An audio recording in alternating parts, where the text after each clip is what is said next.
here for that? Isn't that exciting? And that takes some I know, doing, it's big because, news.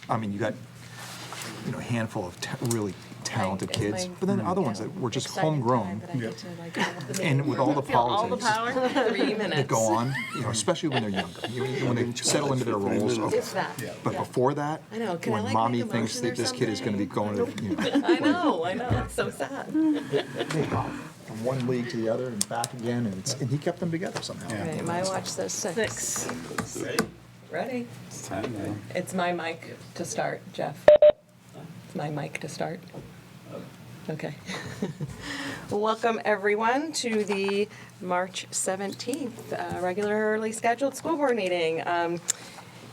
We are going to start with reorganization of the board. So we need to begin first with our ethics and policy statements. You all have the policies with you. I just kept one form for your signature because we confused ourselves last time, so I will just send that down the row for signature. And while we are doing that, you have in front of you, just in case you wanted to record the items for yourself, the nomination and election of officers.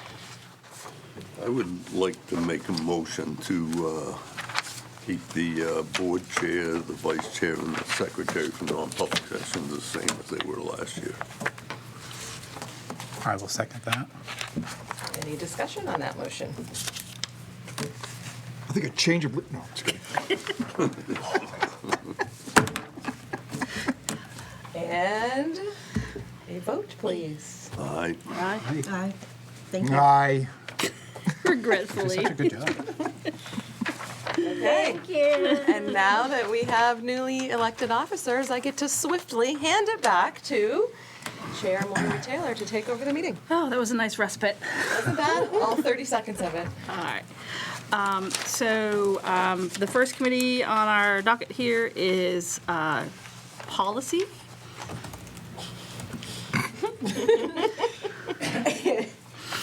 Well, you can pry policy out of my cold dead fingers. Just kidding, no, but I would like to stay on Right. policy.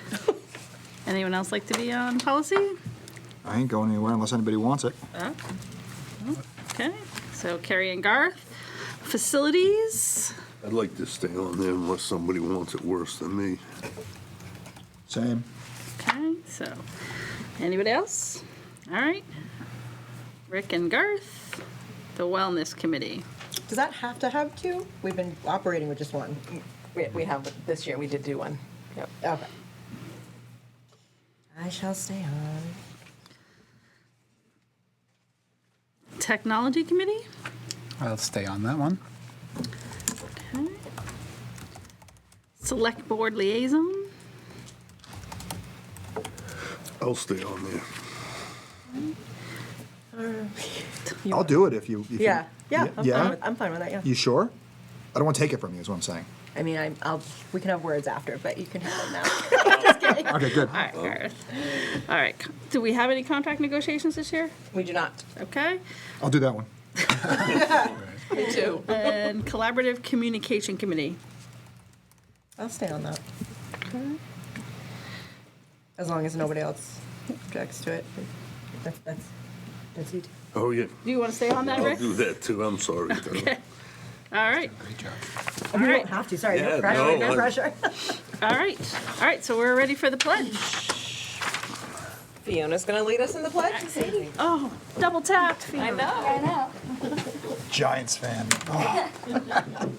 I Pledge allegiance to the flag of the United States of America and to the republic for which it stands, one nation, under God, indivisible, with liberty and justice for all. Nicely done, Fiona. Thank you. Years of practice. All right. Do we need any amendments to the agenda? I would like to suggest we add resignations after number 13, just to allow us to post as soon as possible. Can we just add it to 14, new hires and Absolutely. resignations? Okay. Make a motion to adopt the agenda as amended. Second. Okay, any discussion? All right, all those in favor? Aye. All right. Approval of the minutes. from March 9th, both public and non-public. I think we were all present for that. So moved. I'll second. Okay, any discussion? Okay, all those in favor? Aye. And Fiona, we're back to you. Alrighty. How would you like me to start? However you would like to start. So the current events going on at Co-Brown is this Thursday, grades will be closing for the third quarter, and we will be starting our fourth and final quarter of the 2025 and 2026 school year. This Saturday, the CBNA chorus will be presenting their most recent work at the New Hampshire State Large Group Festival, which is a slightly competitive chorus festival where we are graded on what we are doing and the types of singing we're doing, and we also get to watch other choruses around the state. Spring sports will be starting soon. Meet the Coaches Night is Wednesday, I think. So lacrosse, softball, baseball, and boys volleyball will be starting. Moving on back to boys volleyball, they will be having a mattress fundraiser for their team, and the SATs will be taking place next week, and that is what it will be on the docket for Co-Brown. Well, thank you. That was They a still very, have the fishing. They do. That is a fall sport, That's though. a fall sport again. but I'm assuming there's a spring track. Yes, and track, too. I was gonna say, Co-Brown without track. I know. Kind of what they're known for. All right. Does anyone have any questions or anything for? That was well done. Thank A lot you. of kids come in here and read off of a sheet, and I was very impressed. You did that right off the top of your head. Thank you. Good job.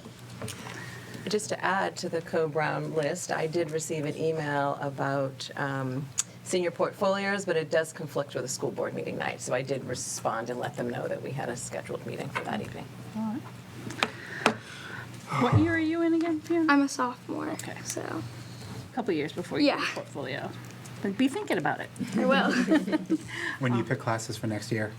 So I have picked journalism and team sports. I'm taking honors English, honors chemistry, APUSH. I've picked up a study finally, and I'm going to be taking honors chorus. So a really light course load. Yeah. Yeah. Should be easy. Yeah. So you're an overachiever except for your football fandom. I guess. Yeah, sure. They're not Giants fans. Yeah, no, they're not. They're not. For the record. Yeah. Why was are you? Well, why are you a Giants fan? Well, I've started just recently getting. Just care. I'm always curious like, if people are saying they're not like. Recently, I've just gotten into football. I watched the draft with my parents, and I thought it was really exciting. But I also really enjoyed the team spirit with Jackson Dart and Cam Scadaboo, which that was really exciting. So, and I just like rooting for an underdog. So, I'm excited to see what this next season brings. I think Fiona's into it for the play and the beauty of the Giants football scheme. But there are a lot of young ladies that are now Giants fans because of a guy that has like this black laser underneath his left eye. Yeah, so. We'll have to match her up with Vicky. So Yeah. Oh, she's a our- Bills fan. Yeah, well, but she all of New York really though. She just likes to taunt the rest of us. Yeah. All right. Well, Well, I'll be rooting for the Giants for you. So All right, go thank get 'em. you, Yep. thank you, well, thank you, Fiona. You did a great job. thank you. All right, we're up to public comment. Exit. So we have public. Have a good night. Well, we're exiting. All right. All right. Understand, we understand. So we have one person online. If you want to speak, just raise your hand. There will be another opportunity later in the meeting. Thank you, guys. All right. On. Dannon? Did you want to say anything, Dan? Yeah, well, a couple of things. Okay. I don't know if I done a special today. Just, I don't know how much of the statistics you have on this, but we had 26.2% of the registered voters vote, which is better than some years, not as good as the last 2 years, but then fewer controversies this year that worked. We had 4 of our warrant articles on fail, and including the one on the contract for the people working at the public health, or not public health, that's the other Works? business. The other business I've been in at the Public Works. The others were capital reserve accounts that we'll probably do all right without having those, without missing those. We had a meeting yesterday to set new goals, which haven't changed a great deal, but they'll be online. So if any of you are interested, that's excellent. It should be good. Congratulations, Garth, on your election. Fooled him again, Gannon. It was tough. Fooled him again. It was tough. I know. Yeah, I'm the one off on our board, so congratulations. Any questions for me? Who's the chair then? Oh, yes. Good point. Alex Smoka is going to be the chair, with Tracy as the vice chair. We need someone in charge of vice if we can help it. So we're moving right along in that area. No, we stopped Vice from coming to town. There's no gambling anywhere. Well, that's true. Yeah. That's true. So she's doing a good job. Great job already. Yeah, that's right. Yeah, I'm working on being the elephant hunter, so I'm doing a great job so far, too. Any other questions? Thank you, Rick. I knew there was something we had to add in there. Very good. Thank you. Thanks, Gannon. All right, so we're up to super eval software school board review and vote. So I do have a quote from a company aptly named Super Eval, I guess. So they did a 50% discount, given that it's so late in the year, so that we could try it out for this year. As we look for more comprehensive options in upcoming years for a 360 eval, I was able to have a conversation with Robert Chaps from Oyster River. They do a 360 eval. They don't have a formal, so there are 360 eval software platforms that you can use. So I've reached out to a couple of those vendors and a few superintendents that I know have used that in the past. There's some opinion on both sides of that, because if you do it in an informal manner, then you could almost be hand selecting who speaks to who, and you want a very authentic process. So I just think we need to be cautious in how we do that moving forward. So in the meantime, I think given that this software has a rubric and aligns with, we can put our district goals in there and the goals that I wrote this year, and allows you all to then access it and rate and not have a cumbersome 5-point Likert scale rating form, multiple pages to dig through. Just wanted to bring that forward for consideration.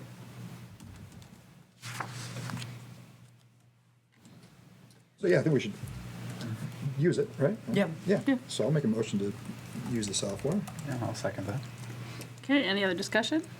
I would like to just if we vote, does that make us have to go to the next thing, or can I discuss it? Let's just discuss it right now.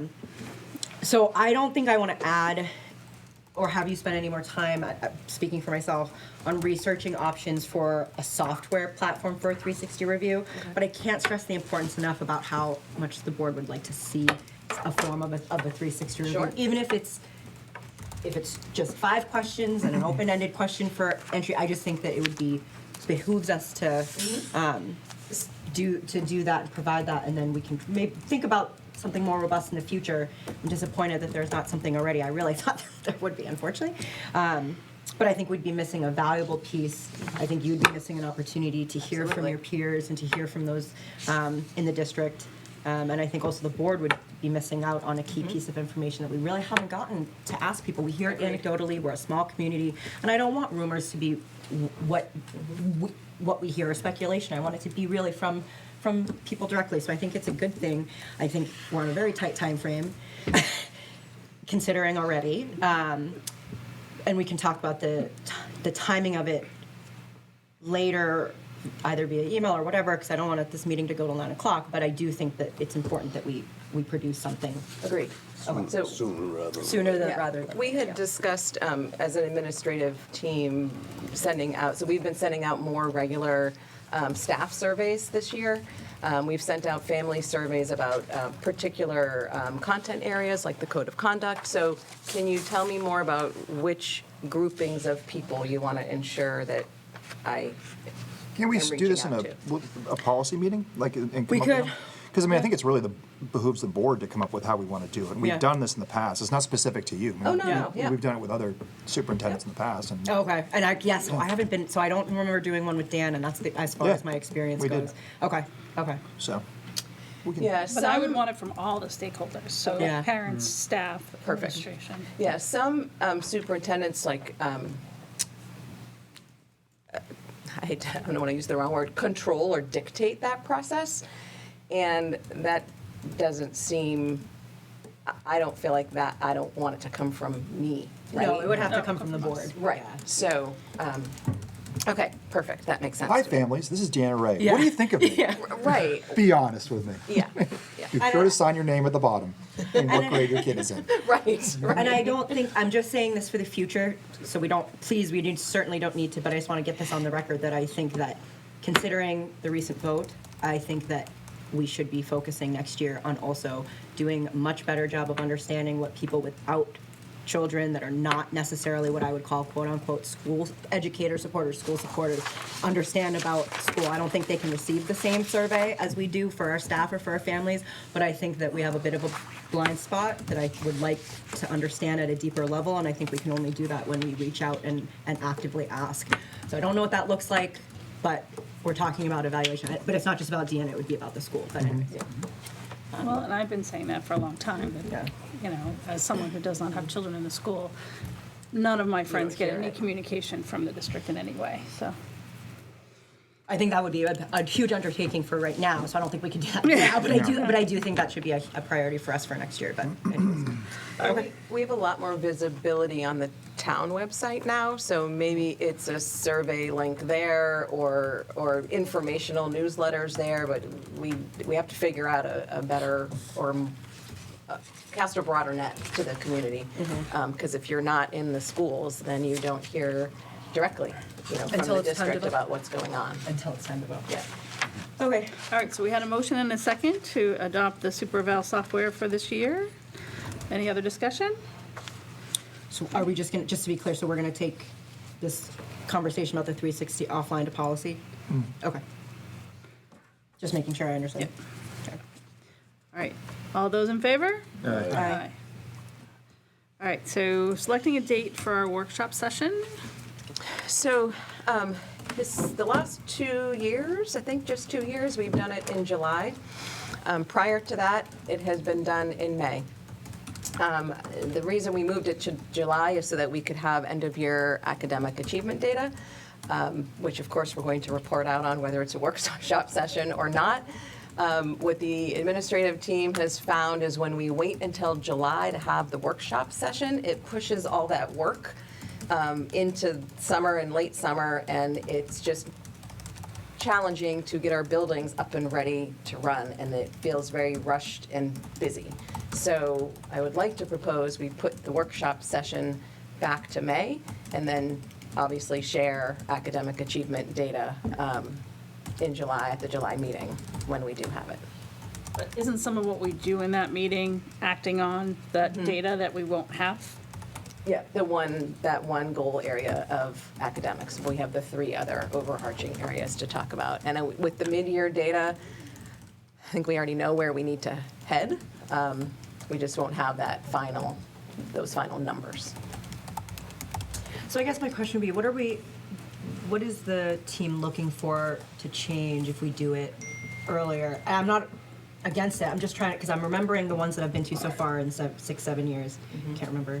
Yeah, this will be your 8th. Yeah. And so, and a lot of it is big, like big sky ideas. We're doing, word bubble clouds of what connects with each other, and we break up into groups according to silos of topics, right, that usually in line with our goals. But so those are kind of conversations that, would you even really want to talk about those in May when you only have until June to, and I'm just thinking, June to talk about big sky ideas that you would apply to that year, or would you save that information and apply it to the next year? For the Or next do you year. want us to give Yeah. feedback for how this year has gone? I just am trying to. So I think one of the major shifts that we've made in the last couple of years have been, we always were looking back at what we had done in the previous year, and then we would always run out of time to get to what's next. So we did make that pretty drastic shift with talking about where are we currently, what are our goals, are we in line, and what's our next step in that process. So now that we're going into year 4 of the 5-year goals, I think we have a pretty clean thread in, how we've been marching forward. So, I mean, I can see both sides of it. I can give it an overarching theme, I think. To Carrie's point, and to Dannon's point of what, 26.2% of the voters showed up this year, right? And a lot of them were the folks that had absolutely zero interaction with the school district, with the exception of their tax bill, okay? And I think Rick was the one that a while back called out that I think people are more upset than we think they are. Well, only 26.2% showed up, and those folks were obviously wanted to send a message that we're spending money, right? Well, where are the rest of the voters? Where are the folks that are interacting with the school? I think that the theme of our workshop should be sort of an inflection point where we're talking about how do we reinvigorate our families, our staff, our administration, our school board, however you want to put it, so that we're earning the enthusiasm again, where folks are going to turn out to stand up for their schools. And I think there's something to be said for not only were folks saying, wow, it's expensive, but they're also saying, I'm not particularly so excited, I'm going to show up and vote, So, And I think part of the low voter turnout is the fact that there was not one contested race on either the school or the town. So people were standing there going, I don't have to go in and decide whether I'm going to vote for Garth or Rick or whatever. That's who I got. And so I think that, and you're right, I think that, for me, the test scores on the, that was pretty cut and dry. People looking at this and going, these numbers are not good. And, I'm not sure, in my personal opinion, I'm not sure it ought to be on the ballot, but I'm not one of the 435 people in Concord that decided it didn't need to be on the ballot. So, but I think those two things, the low turnout was because people didn't have anything to come in for, and everything was pretty vanilla. There was nothing really on the town side. It was just putting money away for the things we've been putting money away for years. And anybody doesn't think it's a good idea to save for a rainy day and spend a little bit of money now instead of a lot of money. I mean, I was surprised about the transfer station. a fire truck right now, Yeah. a frontline fire truck right now is over $1 million. And it's over 2 years to get it, unless you will take one of their stock units. But you're waiting 2 to 3 years for a truck, and a regular engine. The last engine I bought was, and I don't mean to get off topic, was $267,000, and that same truck is over $1 million today. wow. So if we do have this meeting early, is it because you and the team want to leave with actionable items to direct you for the end of the year? The end of the year and into early And summer. into early summer. So we can for then things to focus on prepare you buildings for. in August. Okay. I mean, I don't know if we So, can talk. well, I just, But I see what like, you're saying. historically, when we've met in May, the end of the year is quite hectic for everybody. And so that was a major push of why we moved it, because no one had the effort to prepare for the thing, no one had the effort to kind of really, and so I guess, I think, I just wonder, Spring sports are right heavy. like, it's into, just really busy for, baseball, softball, and stuff like that. and it's busy for building level people. There's the end of the year concerts, and there's this, and there's that, and Well, it was their suggestion, and I reminded them how busy it used to feel, and they're feeling like the summer feels even busier in a sense. So it's like you have to put the work somewhere. Yeah, I'm just going to point out that 4 out of 5 of those building level administrators have not experienced it in May. Because they haven't been. True.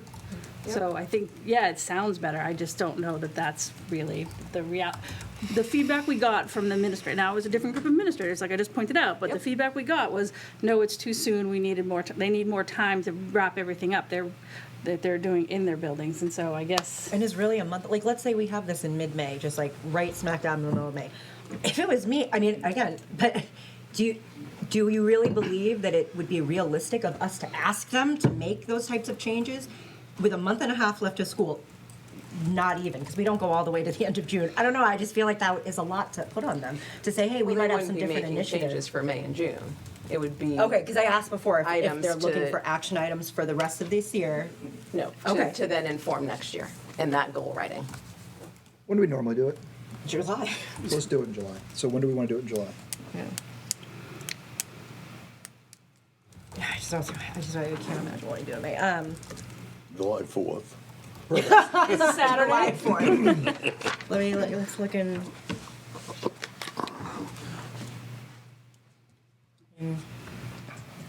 So we haven't gotten to the upcoming school board meeting schedule and day of the week and all that good stuff. Do we want to have that conversation before we book a July meeting?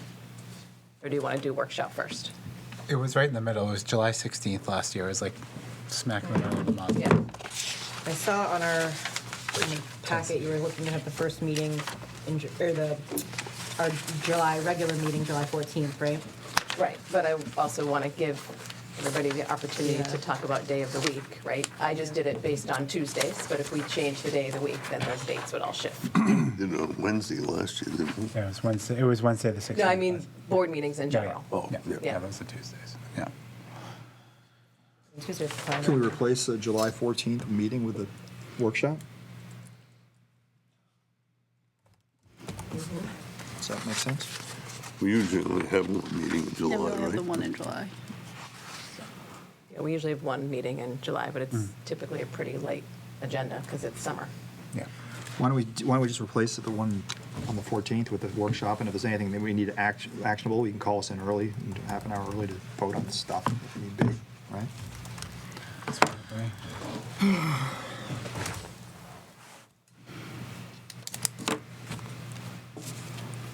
Motion? Is that an official motion, Gar? I make that motion. I'll second that one. Any other discussion? All those in favor? Aye.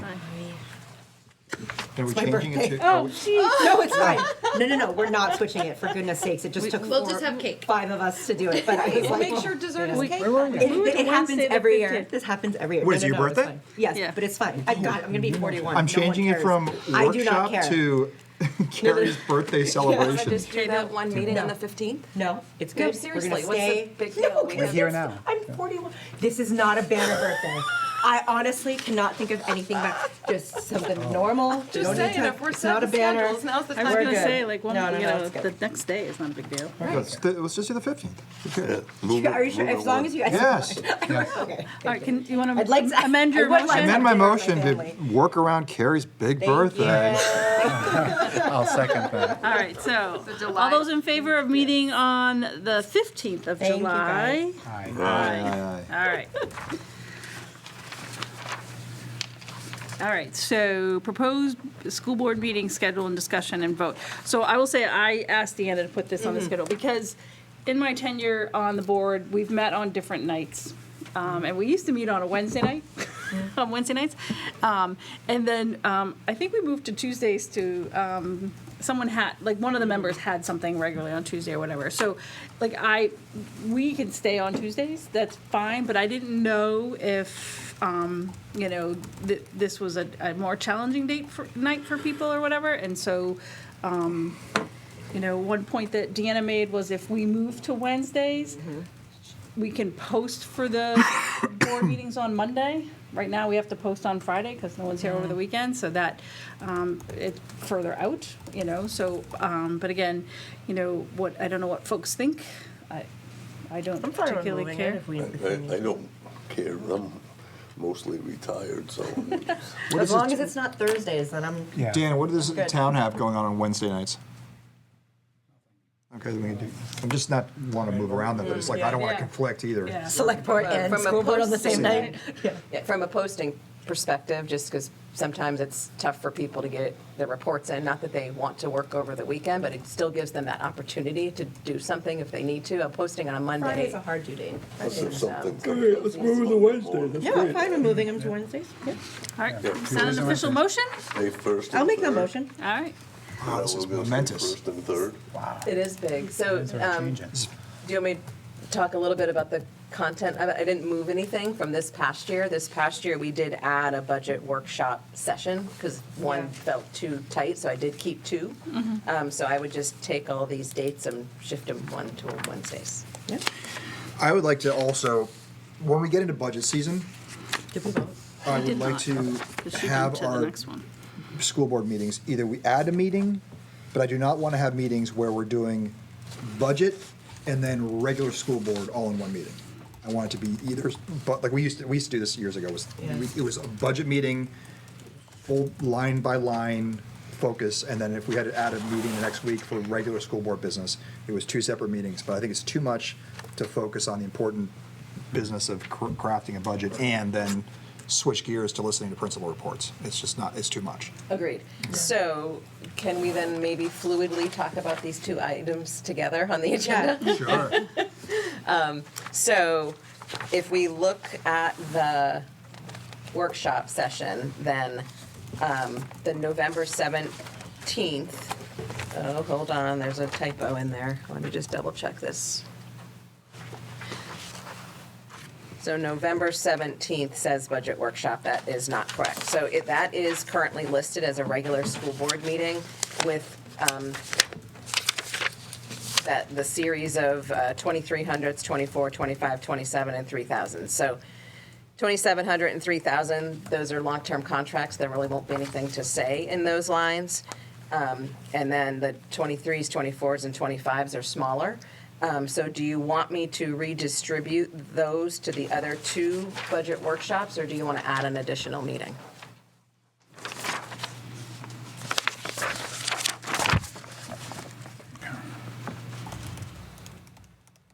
And while you're contemplating that, are you okay with having ABC on the agenda for questions during a regular meeting? Yes. Okay. So it would just be that November 17th meeting in question. Yeah, I think having, the one in between the 3rd and the 17th, just to look at those budget Yeah. line items would be a good idea. I agree. Yeah, I think that's fine. Okay. So then that would be the 10th. Well, oh, that's going to be a problem, Why? because we just moved it to Wednesdays, would be the 11th, which is Veterans Day. Right. So we would. Well, we have- could meet that one on the 10th. Yeah, that would have to be on the. Oh, no, Tuesday, I'm the not doing 10th. Tuesdays anymore. Okay, Maury. All right. So when you change the graders are reading schedule, that just right now. highlight that one. And call They it don't out go as a to Co-Brown, it's Tuesday. required, Yeah, or at least please. used to be required. absolutely. Okay, so then I would, did we already vote on the school board No. meeting No, schedule? you jumped the gun. Okay, good. Well, because I didn't want you to vote yet, so and then we would need to add budget workshop for the 10th on that schedule Yep. and call out that it's a Tuesday. And everything else we went through. I mean, yeah, Garth made the motion, I seconded. And then on the timeline, Right, so there's two different items on the agenda. So one is just, we're moving our meetings to Wednesday, so Yeah. that is item 7. So let's just have a vote on that. Is that what you were, that's what, yeah. Garth made that proposal, Carrie seconded it. Any more discussion? All those in favor? Yeah. Okay, so then, now we're on to the budget development timeline and voting on that, which we've already discussed. Does anyone want to make a motion on that? I'll make a motion on that. Second. Any more discussion on that? Okay, all those in favor? All right. Aye. Okay.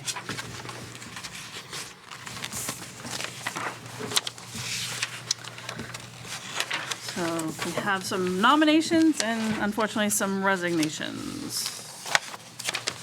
Did you expect a resignation? one of them I expected, so is that where we're at? All right, I just was writing myself notes, sorry. So the two resignations that we have, one is our 60% nurse. We knew that one was coming, husband's in the military, they're relocating. And then the Kaylee Tor kindergarten teacher is out on leave, just had her first kiddo, and she was contemplating, like, do I stay home, do I not, do I stay home, do I not? And she's decided to stay home with her kiddo. Make a motion, we accept it to, what's that? I was gonna say, make a motion that we regretfully accept their resignation of the part-time nurse and the kindergarten teacher. Second? All those in favor? Aye. Okay, then we have 2 nominations. We do. We have 2 nominations. One for school psychologist, which is super exciting. Lots of experience in a couple of different nearby school districts. Amy Philbrick, and that, as we know, is a very, very challenging position to fill, and many districts have to contract it out at an incredibly high rate. So I was able to, so she went through the whole process, and then Katie and I met with her again because I had yet to meet her, and we are very excited to put that nomination forward. And then the second one, you may recognize the name. Tarsha Doyle was with us for, oh my goodness, 21 years, I think, as the BES technology teacher, and She was a classroom teacher before a that. classroom teacher prior to that, yep. And she decided 3 years ago to go work in the town in which she lived because she was coaching her kiddos and made a family decision. And she is more than excited to return, and we are happy to have her. So those 2 nominations are for your review. I'll make a motion to accept. Second? Any discussion? I'm very excited about these, thank you. Welcome to the district. Welcome, Amy, and welcome back, Tarsha. Okay, all those in favor? Aye.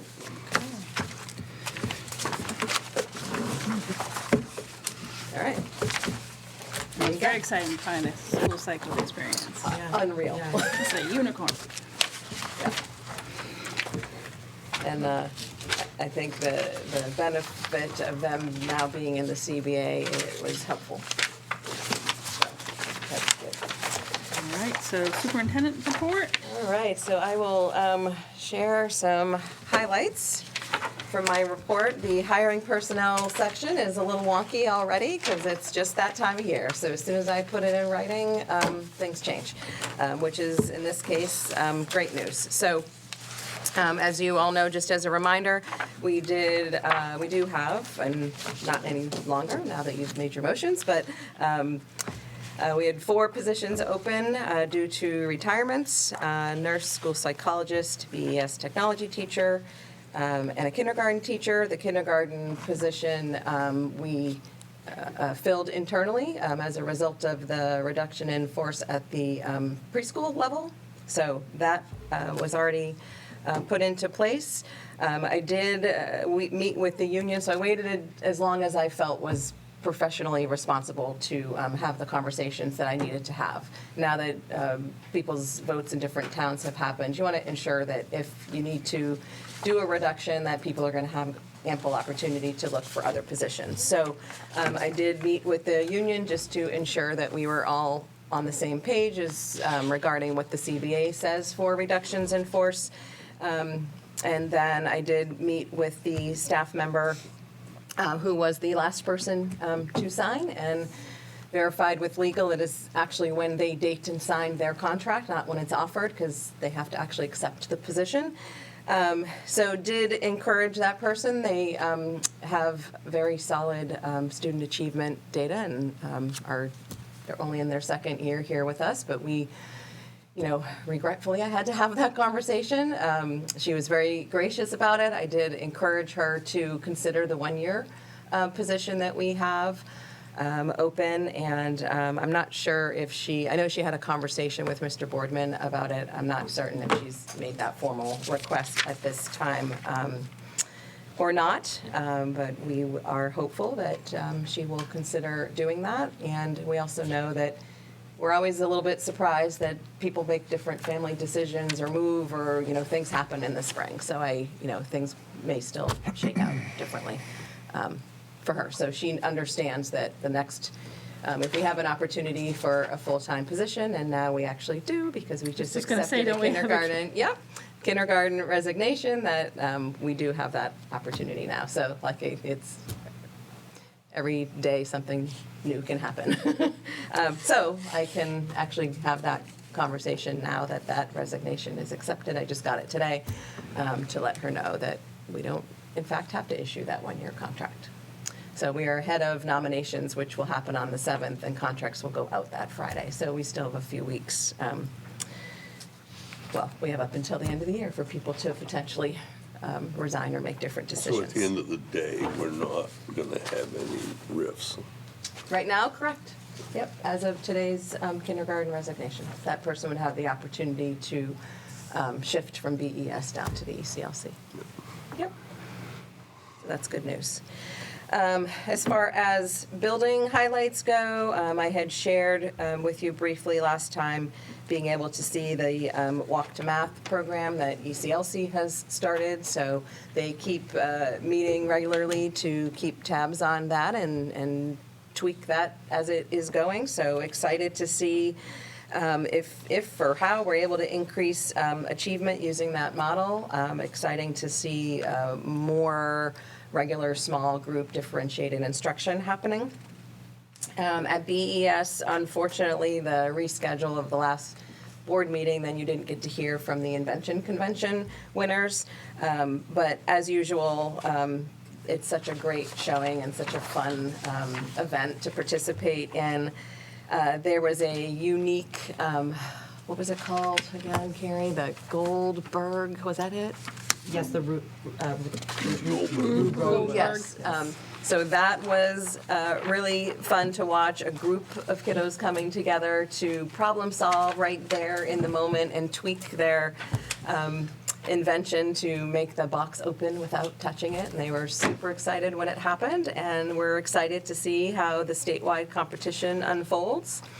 Additionally, at BES, they have, in the last few staff meetings, they've restructured that approach. And so instead of it being more of a sharing group shout out, they do that quickly at the beginning, and then they split off into two groups for MTSS A and B, so they can have more targeted data discussions, problem solving in both SEL and achievement. So that has been exciting, and Emily, curriculum coordinator, and Rich have been collaborating to do that together, along with Bridget from a code of conduct perspective. So it's just nice to have additional oversight and support and a smaller group, because adults really aren't much different from children when we do better work when we're in a smaller setting and more focused and targeted.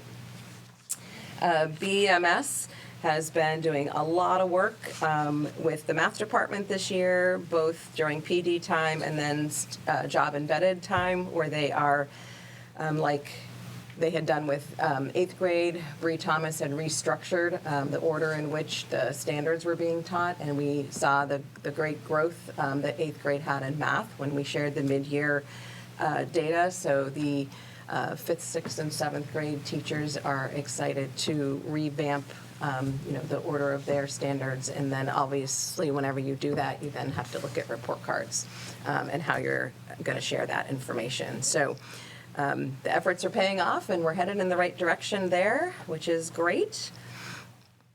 Financially, we will get to a discussion in a few minutes here about the operating budget and functioning within a default for next year and suggestions for that.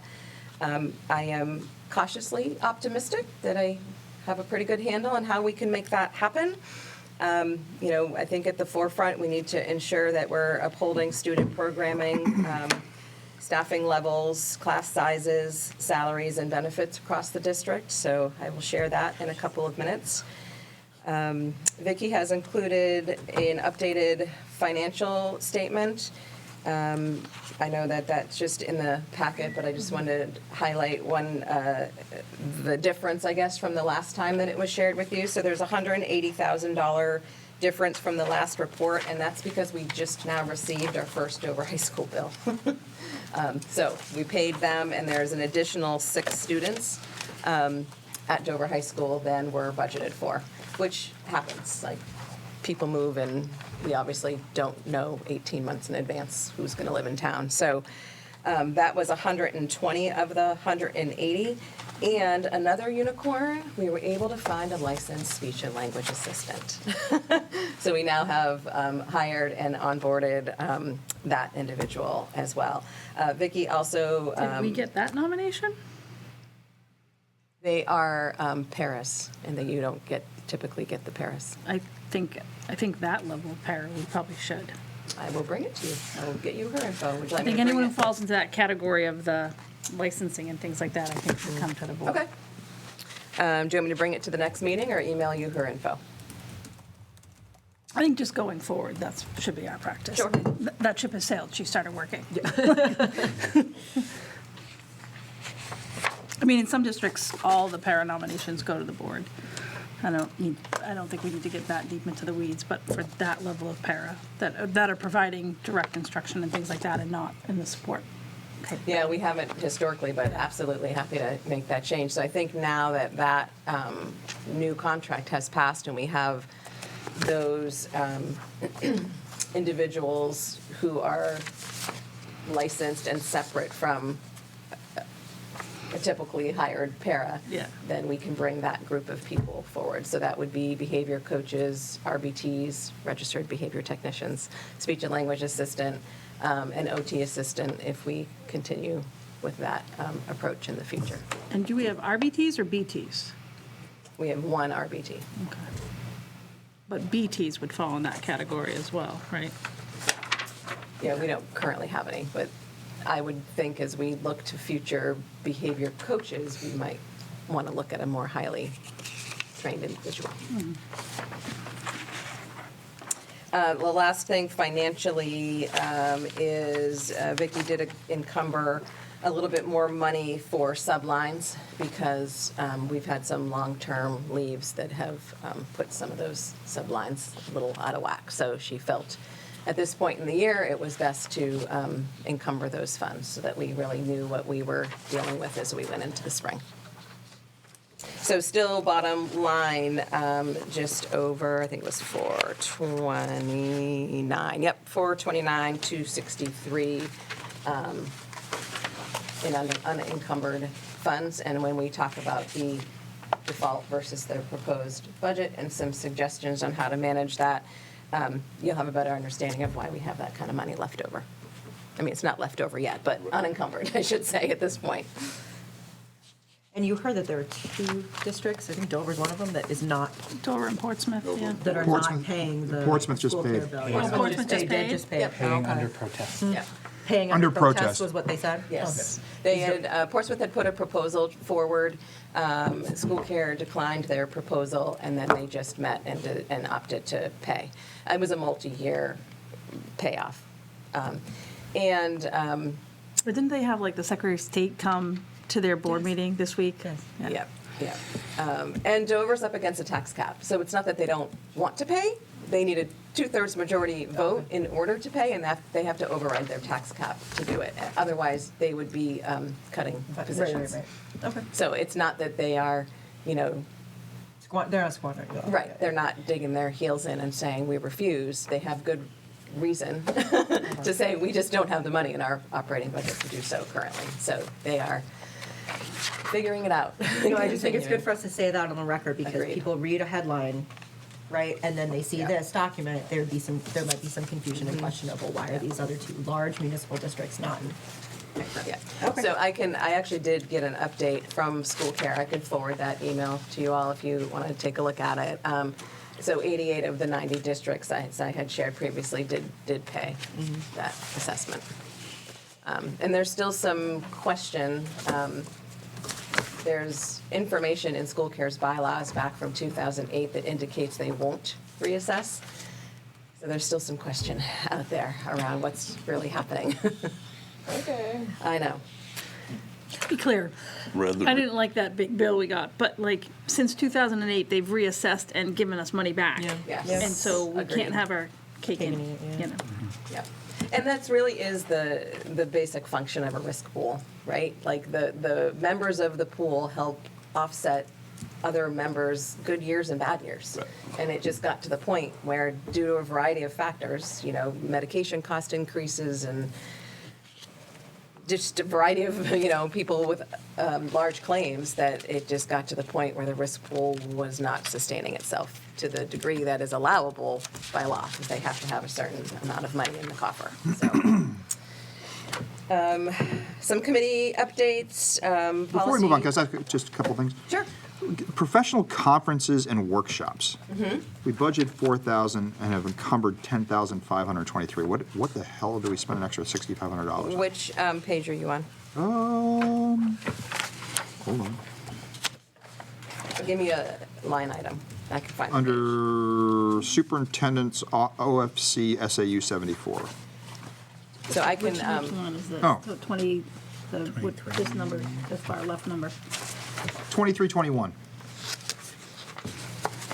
so there are several people included in there, and I would say that it is because contractually, we have not regularly utilized what's in contracts, and people are starting to attend principal conferences and superintendent conferences that we have not historically. I have historically attended them, but principals have not. So I want to ensure that those are in the right line, because they also have line items in their area. So I can get a detailed readout of that. I'd be interested in what that is. And then just, this is my own stupidness, I guess, but like, it looks like we have a balance left almost everywhere where it comes to health insurance. Yes. Why is that? Like what? Yep, actually, that's going to be part of my default and proposed solution for next year. It's health insurance election changes. Got So it. people who had, you know, either single, two-person, or family plans that are now taking buyouts, or just changes in staffing from when we budgeted. Okay. I'm sorry, because you asked that question. I just want to make sure, if they weren't, if admin weren't able to or whatever, appropriately ask for and take and utilize, that was the word, utilize the money that was available to them in their contracts, and now they are. But we were only appropriating 4,000. Why, can we just triple check that the line that's currently for next year has the max of what they're. And what are they're what gonna are be. they? Like, is this contractually obligated workshops that they? So everybody has a national conference and their local association conference in their contracts. They do. Okay. You know, we just discussed it in with admin contracts. I just want to make sure that the line, that this doesn't happen, you know what I mean, that this doesn't happen in the future. It should just be, it should be maxed out, and it should be a surprise of like, oh, look, maybe we didn't utilize all the conferences. Like, I just want to make sure we put the What wheels. why all of a sudden are we more than doubling attending conferences? Like, is it like Well, if it's folks just weren't, the- if it's folks the- in the past didn't think it was worth going to, now all of a sudden they are? It's week-long, well, like, first of all, you've had changes in administrators, and so you kind of get your feet wet, and you don't feel like you have the time or bandwidth to do it, but then when you've been here a couple years, then you start to network and participate in those pieces. And they're typically summer conferences, so they're not like taking time out of the building to go do Can you them. give us a list of what they are? Yeah, Great. absolutely. Thanks. And I would say, similar to, like, we don't fully budget the, like, say, teacher coursework money, because that number would be astronomical. We go based off of an average of the past. So for us to say, like, Why is it listed at 4,000? Oh, okay. Thank you for refreshing my memory. I yes, remember us yeah. discussing So, that. like, for example, if you look at, you know, the 100 and, let's just say 100, there's more than 100 educators, but just for argument's sake, right? If you look at 100 educators and they all have access to 2 UNH courses at the graduate rate, this year's rate was right around $6,400. Like, multiply that by 100 educators, our budget would be like off the charts.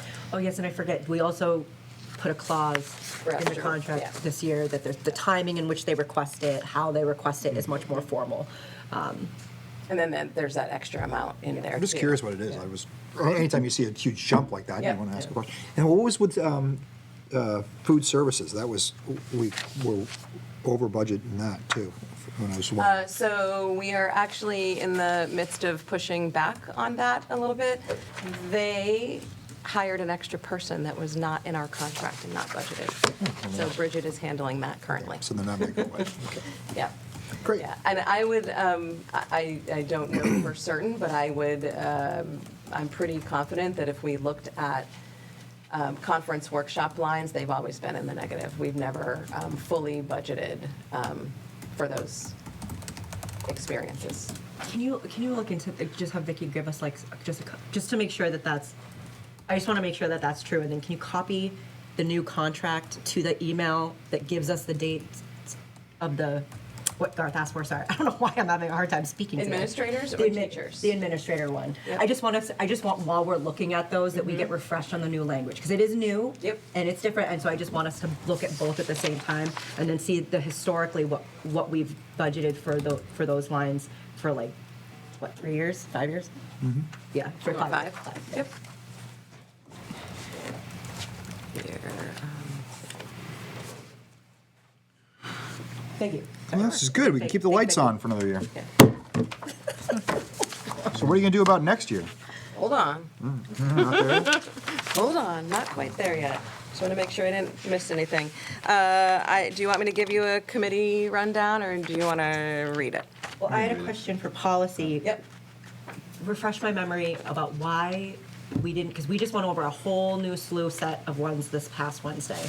Why couldn't those make it into here? I know there was a reason, I just can't remember. Because we have to post by Friday, and they just didn't have time to all get Oh, okay, formatted okay. and ready Totally for the fine. packet. That won't happen this year. Meeting on Wednesday. That's Yes. right, because now Yes. we'll have Thursday, Friday, and Monday, depending on when policy committee happens. It But probably yeah, was for the that- best anyways, because the ones that we went over were ones that were like, what we say in our oath, and Yeah. the form, so it probably would have been very confusing. But I just was like, I know we went over Yeah. more than that. Okay. But that's Okay. why, there just is, not enough you. time to turn them over in 2 workdays, less than 2 workdays, really. Makes total sense, I just forgot. Thank you. Yeah, no worries. And then I had another question about technology. I want to thank that group for trying to create an AI policy.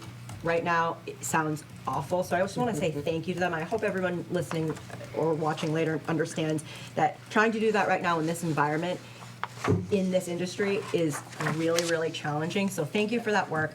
And I understand that they increased their meeting times and how much they were meeting to do this, so thank you. And then, because of how encompassing I know that policy will be, when will this be discussed, and how will this be rolled out to staff? How will this be rolled out to families? Or is that part of the policy? Is that going to be described Yeah, when we it's discuss part of it? policy and procedure. Okay. So Yeah. so as long as that gets addressed, I just want to make sure, because that's going to be a big one. Okay. Absolutely, yeah, absolutely. Thank you to that committee. We'll do a quick shout out to Bob Benincasa and Sarah Picard. They're part of the Wellness Committee, and they are always ensuring that we give appropriate wellness breaks to our staff during PD days, and they set up really fun, just 10-minute quick breaks. So just wanted to say thank you to them. And I heard from people that they really enjoyed those sessions as well, so I think that's right. On the PD day. Yeah, on the PD day, yeah, that they Yeah, really so I will speak to that for a second, because it was a lot of moving parts on that day. So the morning, it just sort of dawned on me that we do opening day and we set all these goals, and yes, of course, they're discussed at staff meetings throughout the year, but we don't bring the full district back together. So we did that last week, and had some light breakfast snacks that fall within the wellness policy. Of course, we're trying to really model those changes. Well, the wellness committee would have slapped the food out of their hands I if it know. wasn't There healthy. were I no know that. donuts, Very folks. passionate group of people. I love Yes. it. So we spent the morning revisiting those goals and initiatives, sharing successes, and then sharing where we need to still focus our efforts from now to the end of the year. So I really appreciated having that time with the full staff.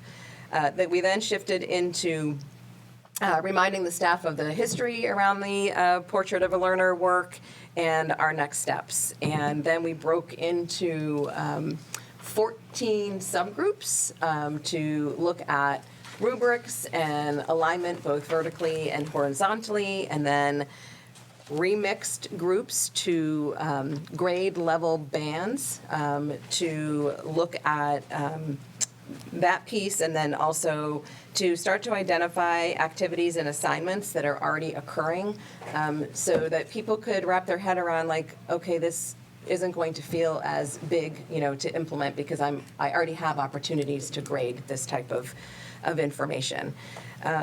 So ultimately, we'll be doing a soft rollout next year where we pick one characteristic and a rubric and start that scoring process to make sure we have consistency. And then they will eventually, in the 27-28 year, will replace the habits of work scores. So that's sort of the very long view on that work. And then other activities that took place throughout that, I'm sort of meshing my POL update and the March PD Day. Obviously, there was a lunchtime, and then following lunch, there were vertical math teaming meetings, Medicaid trainings, policy work, writing rubric work. And then teams also reflected on their SEL goals that they set for themselves and their students in classrooms and across grade levels with the support of a local therapist that we've been consulting with. And then had a little bit of team time to reflect on the whole day. And we did do a survey of that PD day, and every single breakout group had an agenda and a feedback form. And so it was very structured, and we were hopping all day long. People were tired when they went home, for sure. It's really challenging to come up with a PD day when the majority of your staff, right, are teachers, but then the middle school teachers need a little something different, and you have related service providers and nurses, and so there's a lot of moving parts to try to ensure that everybody gets a valuable, in-depth experience. So we had a really nice model for that day that we are intending to duplicate moving forward. So hopefully it won't feel I just want to give a quick shout out to the teachers at the ECLC, and I think the first grade teachers. The kids on the buses today were so excited they had made leprechaun traps at home. The kids were talking about how mom and dad got involved in it. And, didn't necessarily say mom and dad, but they were talking about that. The trap was all destroyed and there was no leprechaun in it. Oh, that's cute. And then they made some in school because the kids had some on the buses today. So I thought that they were really excited about that. It has been years of work that they've been doing that, but I think from the last I heard, we've nearly eradicated leprechauns. That was your campaign slogan. We shall eradicate leprechauns. Rid the town of leprechauns. So the last exciting shout out, and I actually emailed Jeff Durrell today to ask him if he would consider this. So I don't know if you've heard about the civics experience that they have been spearheading to name a mountain peak after Alan Shepard. So they wrote a bill. We had a mock experience at the middle school to get them ready. They went to the State House and presented their bill and defended it, and it passed the House and it's headed to the Senate. And Made Fosters as Made well? Fosters, yep. And then I just emailed Jeff to say, hey, I had a statewide meeting this morning, and in April, NHSAA does two innovations conferences. One is for adults to present and one is for students to present. And it's typically high school students, right? But I thought, wait a minute, these kids just did an amazing thing. So I just emailed Jeff today to say, hey, do you think you and this group of kids would like to go present on that process and their experience in doing that? So I was able to watch them present, and they gave the link, to the whole grade level to watch the kids defend that on the floor of the House, and it was really exciting. That's so cool. Yeah, it was really cool. Where is Mount Shepard going to be? I don't know which. It's in Bethlehem. There, It's okay. currently named the Peak of Nubble, maybe? Yes, yeah. I know more about this mountain than I'll ever know about another mountain in my life. Peak of what? I think it's called the Peak of Nubble or something right now, and they're Nubble or proposed- Neville? Nubble. No. And they're proposing to name it after Alan Shepard, and they have feedback from his two daughters that are honored that they are considering it. So cool. That's awesome. Yeah, yeah. It's, Nope, Shepherd. should I just ask? Okay, so I had a shout out for the admin reports and then 2 questions. Would you prefer that I know, sorry, would you, sorry. Would you prefer that I just email them or can I ask them? Ask them, and then we can, we probably won't be able to promise I'll maybe be- answer okay, I them, but we promise will then Okay. get that response to So you. first shout out was to Jeff's report for IT. You guys are really on track with it. It was really, really in depth. So thank you to IT for that. It's great, and I love to see the updates right on track, within budget. Yay. Question. Shout out to the whole group. I'm sorry, but then also question to for Katie. Yours listed. Thank you for meeting with the parent group and having that intense conversation. Do you feel comfortable saying just some of maybe the highlights of like what are some things that the group mentioned that just Sure. that the board might need to know about?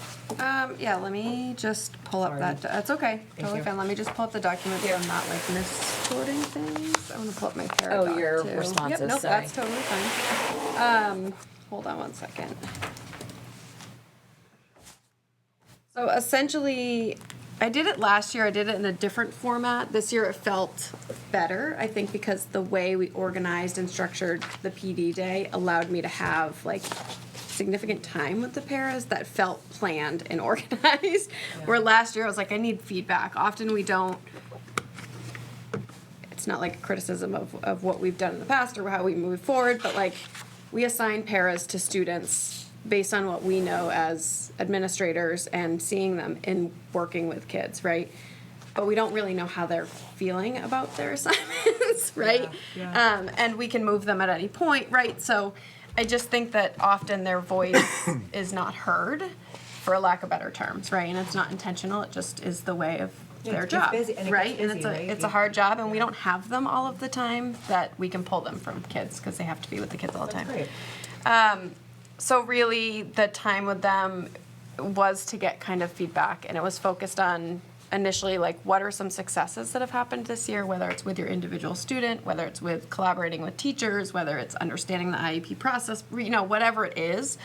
And they recognized that it was nice to hear successes because often in the trenches of para work, it's hard, right? It's a really, really hard job. So it was kind of cool for them to hear from others like what is working. Then we talked about some challenges. And some of those challenges, as anybody would imagine, like we have some students that are aggressive, right? And that's really challenging for our paraprofessionals to manage. Being consistent with behavior and then also remembering that the paraprofessionals need that feedback loop of what happened with that, right? Once they send a student to the office, particularly because they are the ones that are kind of boots on the ground noticing these behaviors and writing up students, right? But they're not necessarily hearing that there's an outcome, so they assume that nothing happened, right? So just providing that like constant feedback loop to them and not forgetting that they are part of that team and also an important member of those shifts that we're trying to make. And then also just kind of wanting some more training on behavior and how to address it and how to like kind of engage students in a different way than they have in the past because we've had our paras, luckily, knock on wood, some of them for a very long time, and they were the first to recognize that they feel like they're like stuck, in a lack of better terms. So it was kind of cool to hear that they're looking for more training as well. We talked about their new contract, even though it was being voted on that day. We hoped that it had passed. It did pass. They were very excited at that opportunity for that to pass. Last year, we didn't give them their assignments until August for a variety of reasons. We knew we were going to have a lot of moving parts last year coming into this school year, and I really wanted to wait to make sure that placements were appropriate for students. But per their new contract, I let them know that we're going to honor, even though the contract doesn't go into place until July 1st, that in there's language about them knowing prior to leaving the school year where they're going to be placed. Oh, yeah. So we will honor that, even though it doesn't start until next year. They'll And they know were- this year. And they were very good about being flexible. They said Yes. that They always are. What they want to know is where they're intended to be. Yes. And if it changes, they understand, but they Yep. would like to know. Yep, exactly. Yeah, that makes sense. Yeah, so they were, grateful for that. But ultimately, like it was positive, and then I have them fill out, again, it's just the second year of it, just like a strengths, assessment. Yeah. And then, where they're comfortable, where they're not comfortable, because we don't want to place them in a place that they're not comfortable and feel like they don't have a voice in that. And then kind of talk about like what their needs for training are so that we can be more targeted next year. Well, thank you for taking the time to do that. Yep. Of course. Okay, so then the last question was that the code of conduct was mentioned in Bridget's report, but it was also that both you and Bridget, Superintendent Ray, went, and there was some feedback from the group. I just lost it. Hold on. That you received from the sessions, and then you said allowed us to synthesize school-specific data and establish targeted strategic next steps for the remainder of the academic year. Can you just like quick highlights of like, well, what are those So targets? the feedback didn't come from the PD day. We had surveyed Okay. it previously. Okay. So the major feedback is actually in line with what Katie heard from Paras, which is the communication loop. You send a kiddo down to the office, and then you're really not certain what happened next.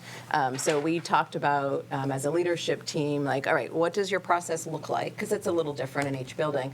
And then what can you do to close the loop on that? So a lot of times you're following up with a parent on email, so just add the teacher, right? So then they're getting that same communication and everybody's on the same page. So that was the primary concern, I would not concern, but feedback across all three buildings. And then at BMS, the positives were we kind of already implemented code of conduct the previous year, so they didn't feel like it was a heavy lift, whereas it's more challenging at younger ages to hold this strict line when you sort of feel as an educator that your job is to teach and model, right? So it doesn't feel correct at times to a teacher to hold that tough disciplinary line. So we're just trying to ensure that, do we need to make any tweaks at, should it be different for different grade levels? Because right now it's essentially one document. And that's So- not a surprise. I know you guys discussed that when it was at the first rolled out as well, yes? Mm-hmm. Yep. Thank you. So it's more just continuing to have conversations about, what does that mean and how are we going to implement? It's similar to when you're making sure you have consistency across, say, walkthrough data, right? Everybody does it a little differently. So you you tighten up your calibrate. I couldn't think of the word. I kept wanting to say collaboration. Your calibration around it, the more conversations you have about it, and bring models forward and talk about scenarios and how to respond appropriately. So those were the two big areas. Do you agree, like when we were doing the behavior task force, one of the things that was brought up was that some uniformity was needed because kids needed, it to be, if this is the way it is in this classroom, this is the way it's going to be in this classroom. So I thought we were trying to get away from every building does it differently. Is that still the case? So I wouldn't say. I'm not saying I'm not saying I'm for one size fits all. Yeah, yeah. But I thought that we were. Yeah, I gonna- wouldn't say that's why we only have one code of conduct. So I wouldn't say they're doing it differently. It's that how they interpret the language on a rubric, right? For a younger learner, the perception or the interpretation is a little different, which is why we have to continue having the conversations with the MTSSB groups so that we're like, nope, like we got to tighten it down because you want to make sure that classroom to classroom and grade level to grade level, there are consistent responses and consequences. I think overall, from a family feedback perspective, overwhelmingly, people were like, yes, thank you, we need this. But of course, we had some people who were like, it's not one size fits all, right? So you're not going to come up with a document that's going to feel good or appropriate to every single person in the district. But I think for the most part, it has helped with consistent application of rules and expectations. Thank you.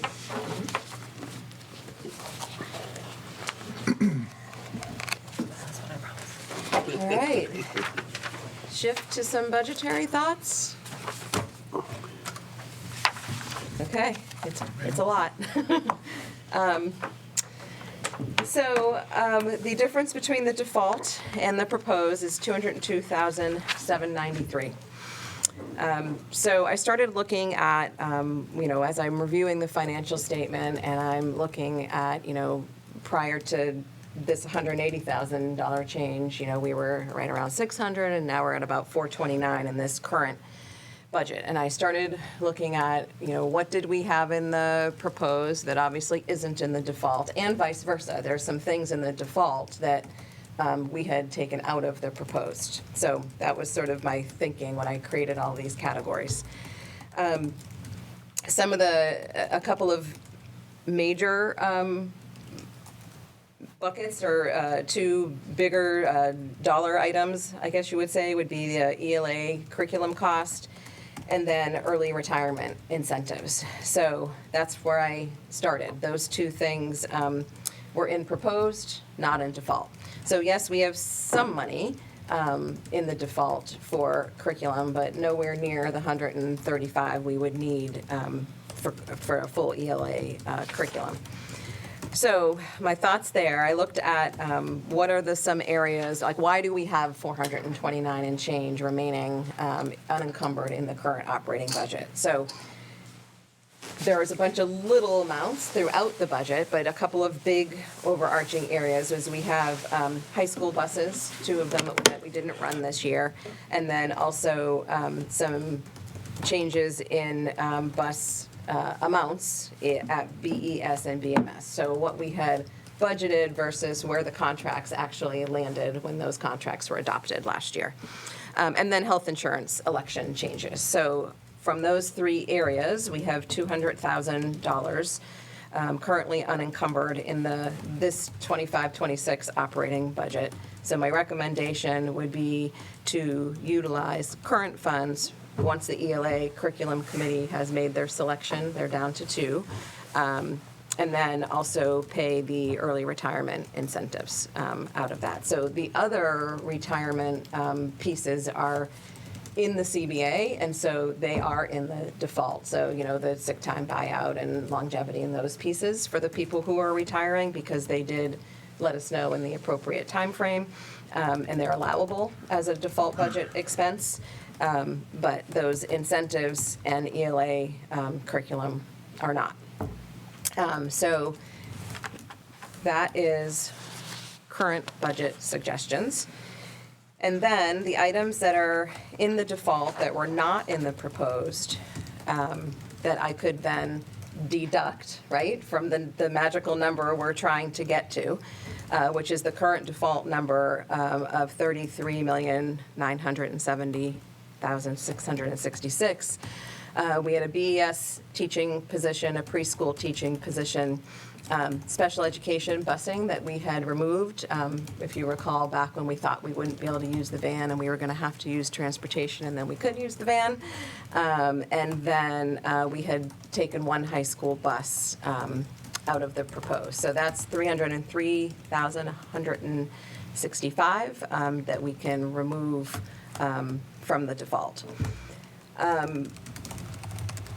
Although you can see in the bottom line of figuring, there will be a little flexibility to do some facilities projects. I didn't want to tease out which one was more important than another. And of course, we know we always have some unexpected expenses, high school move-ins, for example, potential special education costs. So going right down to the penny on the default didn't feel real comfortable or safe for me. So I went and talked to Joe and said, what do you have in facilities that we could remove and then potentially put back in as the year progresses next year, where we feel like we have the funds to do so. And so some painting, front foyer, logo and carpeting at BMS and classroom floors totaling $94,000 was the suggestion there from Joe. And then, of course, we have items that aren't permitted to be in the default that I would suggest, well, some we really have to put back, like food service and transportation cost increases. And so the transportation cost increase looks little, but that's because we took out a bus. So normally that increase would be bigger than 35,000. So we just did that math to get to that number. Food service, OT position with a family insurance plan. We obviously don't know if we'll be able to find one and or if they'll take a family plan, but we have to plan for the highest costs. Administrative and other hourly employee contract increases, and then there were some software increases in the technology lines that, we have to pay. So, when we do all that math, it is within 70,000 or a little under 69,000 and change, close to the default. So, a little challenging, a little tight. We may or may not be able to fully fund facility reserves this year and or next, but at least we know we can manage student programming and class sizes and do the things that we need to do. So that's a lot to digest. At least from my perspective, I appreciate you putting that together, but, for me, and I'm only gonna speak for me, is we hired you to make these decisions.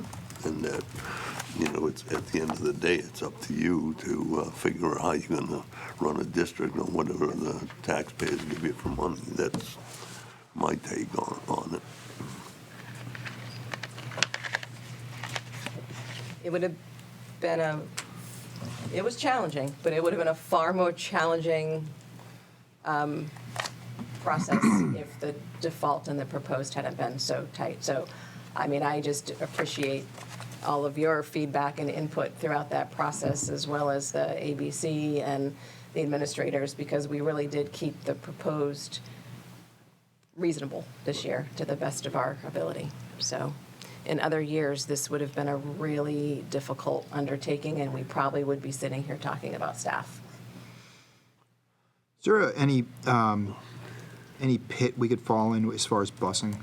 Like I know we're down a bus this year. Is that what you're saying? Like, tell me just. No, we contracted and budgeted for 5 high school buses, but only ran 3. And that's all we need? Yeah. So like we're. Right now, Right now, yeah, and we then, kept Okay. 4 in for the proposed, and there's 4 in, I figured 4 in for the default, in case we need to run a 4th. All right. Just want to make sure that choosing, I don't not think- being able to find a bus driver is different than choosing not to have enough buses. I don't No, we think have not. they're filling any one of the 3 high school buses. No, they're I don't not think full. Okay. They're not. The Dover one tends to be tight at the start of the year, and then once friends kind of regroup and they start driving each other and sports get into play, And it how always long are those thins bus out. routes, each one of them? They're a little over an hour, and they have been historically.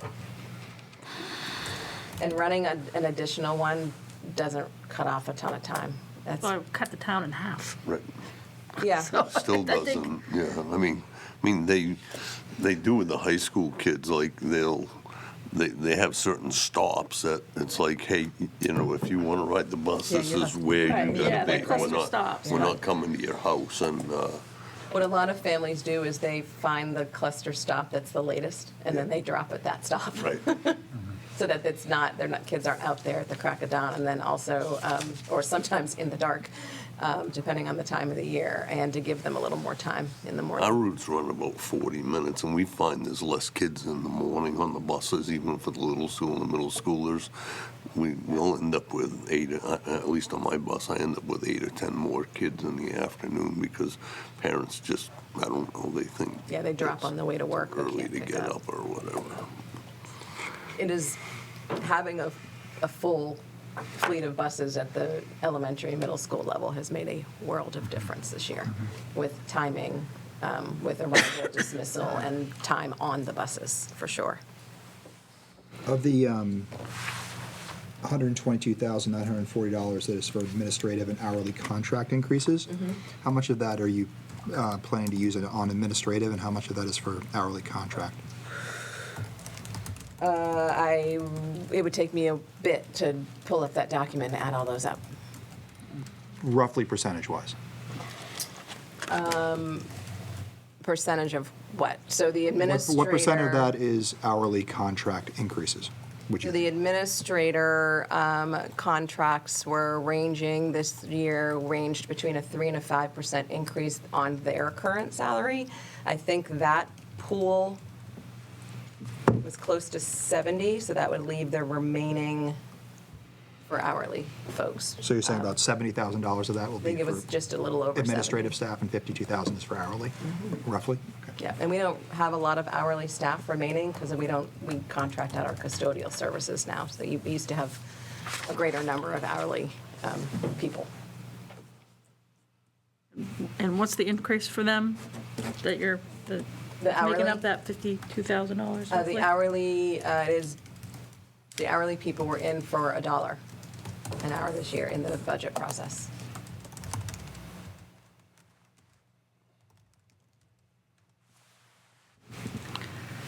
I'm not going to be a chicken little. However, I just want to say that You said what I you can weren't gonna ask imagine, any more I know. questions. What I can imagine, well, it's not even a question. Truthfully, it's a statement. What I can imagine next year is there being, well, we voted it down once. They found the money. What's the difference? And we're lucky that this year was this close. This is not traditional. No, not at all.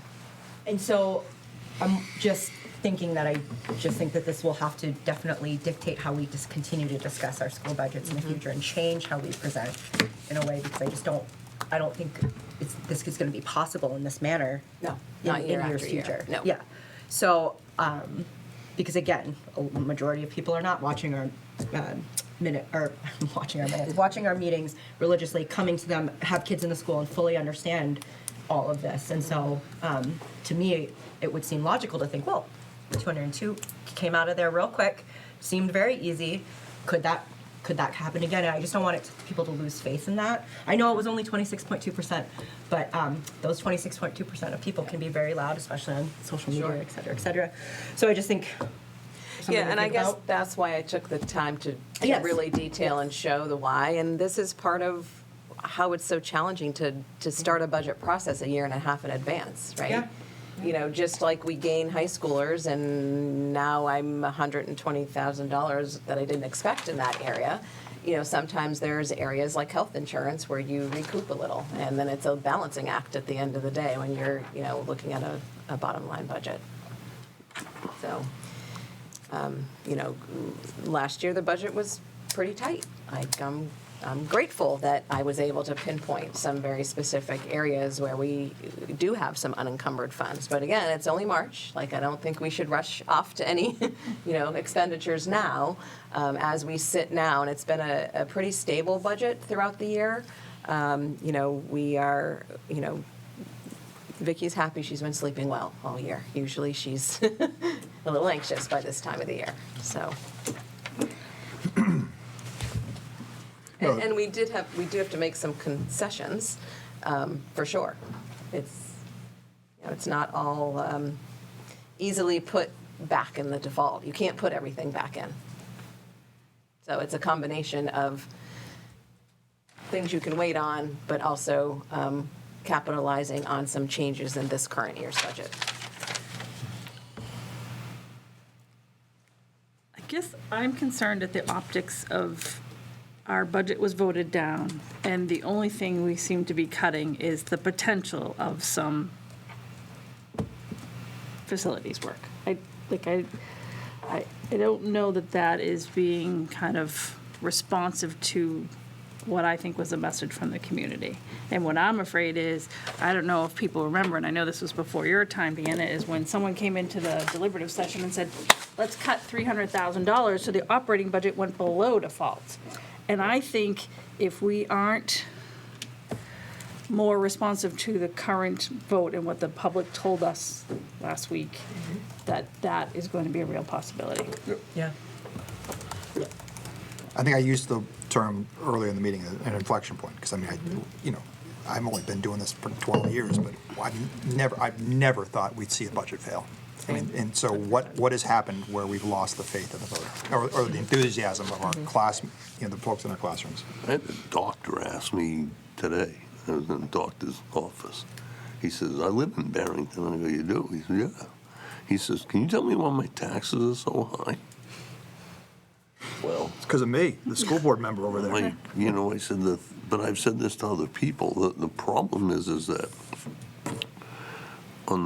there's less requirements federally and state on the town side.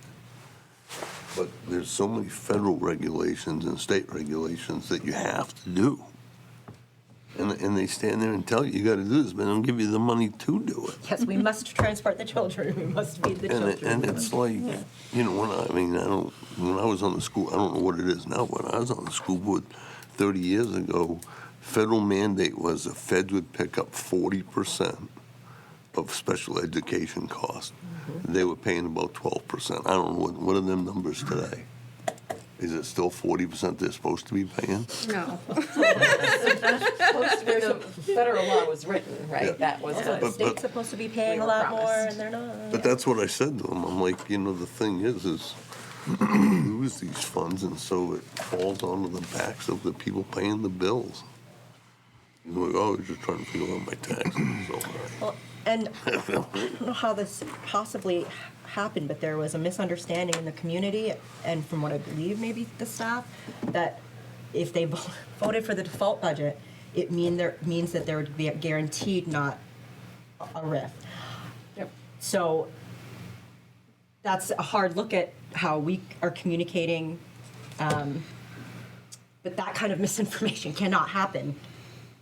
And so it's just another thing that I think goes to show, I think that we truly believe that we knew and have communicated the same way in a lot of years, and I think that this is a wake-up call that perhaps it needs to be amended and well, and now the refreshed. state pushes the thing is that you have to be careful what kind of information you put out to the voters, know, because yeah. Our it hands are really doesn't, tied. it doesn't want to be construed that you're steering the voters, whether it's a town. Want to steer the voters. Whether it's a town We or the shouldn't be able school. to advocate for, but it's whatever. challenging. But you're right, we should be, as a board, we should be able, on whether it's a selectman or the school board, you should be able to advocate for what. And still then let the people And I decide. think you mentioned the test scores being on the ballot. Yep. I don't see that changing for the next year or so, maybe ever. And so I think the voter guide would be a good place to explain that more fully, because you're not allowed to explain it anywhere else per the rule. However, the scores don't look great, but they're on par with the rest of the state. Like, they're average. They're not. But when you look at a percentage and you don't work in a school and you don't have that understanding, it looks, And again, a person going in and reading that and going, wait a minute, you want $34 million of my money and you're not teaching the kids in such a way to get the test scores where they need to be. And unfortunately, you can't stand there and explain to every single person going in to vote. How about this? How about if we show some growth in our test scores and people get enthusiastic about the money we're spending and say, well, wow, they're spending it well. That might solve the problem. All right, what else? Sorry. the policy. Policies. So, Super simple. given that I just have to get to my page, there we go. Given that we decided tonight to do the Super Eval software program for this year, then the two policies that currently revolve around evaluation and goal setting, the committee looked at, and so we would suggest that those be rescinded because they would be a duplication. And then we have the board policies for second read from the last meeting, and no additional changes were made to any of those. You want to do it this way? Well, I just want to clarify, it's like we're not rescinding policies, we're rescinding two forms The that are forms. parts of Yep. the policy. Yeah, the policy itself remains and is appropriate. Do you want me to read them off? Okay, I guess. How I'll about take it, that as- Carrie? I'll take that as a yes. And I recommend the following policies to be rescinded, CBI-F1 and CBI-F2, and the following policies for second read, BAAA, BBB, BBB-F, BBAA, BBBA, BBBC, BBBD, and BBBE. Second that. Any discussion on any of that? Okay, all those in favor? Aye. All right, so we're up to our next section of public comment. I'll turn to the one member of public in person. Anything to add? I didn't know, Carrie can't seem to get beyond CBD. All right, Can I do one? yeah.